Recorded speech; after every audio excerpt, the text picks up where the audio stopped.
Job সিকার্সে আপনাকে আরেকবার স্বাগতম। আমি এস রোস্তম ইংলিশ উইন্ডোজ থেকে আপনাদের জানাই শুভেচ্ছা ও অভিনন্দন।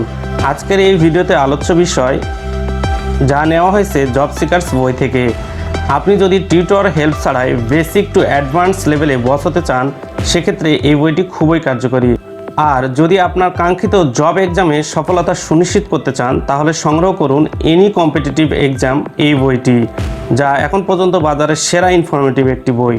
আজকের ভিডিওতে আলোচ্য বিষয় বিকজ অফ এবং বিকজ এই দুটো ওয়ার্ডস নিয়ে। তো শুরুতেই আমরা এখানে দেখতে পাচ্ছি দুটো ওয়ার্ডস দিয়ে সেন্টেন্স গঠনের প্রসেস। তো আমরা এটার পার্থক্য দুটো বুঝে নিই। তো আমরা দুটো ওয়ার্ডের সাথে একটা ছোট পার্থক্য রেখেছি, সেটা হচ্ছে বিকজের সাথে একটাতে অফ আছে আর একটাতে অফ নেই। তো বিকজ অফ আর একটা হচ্ছে বিকজ।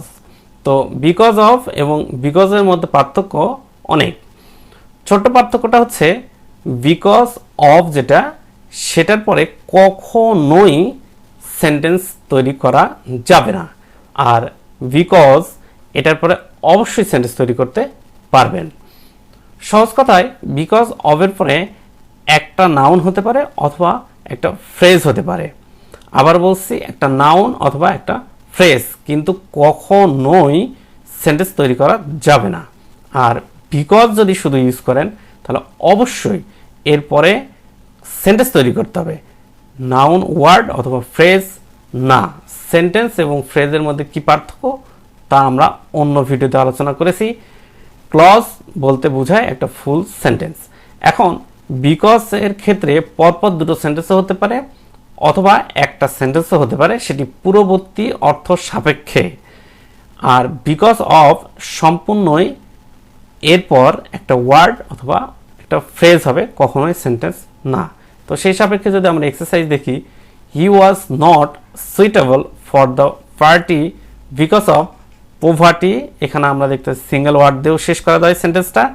আবার যদি এই ওয়ার্ডটা বাদ দিয়ে হিজ পোভার্টি যদি লিখি, তাও হবে। এটা কিন্তু ফ্রেজ।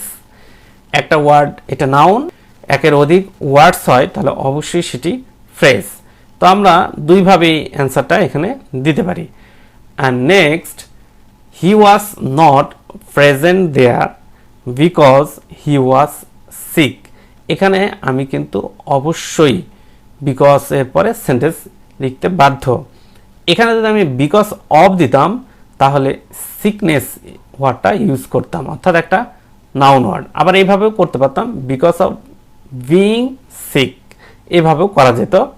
তো যাই হোক, বিকজ অফ আর বিকজের মধ্যে সাধারণ পার্থক্য হচ্ছে বিকজ অফ যেটাতে থাকবে সেটা অবশ্যই নাউন অথবা ফ্রেজ, আর শুধু বিকজ যেটা থাকবে সেটা অবশ্যই এরপর সেন্টেন্স তৈরি করব। আশা করি এই ভিডিও দেখার পরে বিকজ অফ এবং বিকজ নিয়ে আর সমস্যা থাকবে না ইনশাআল্লাহ।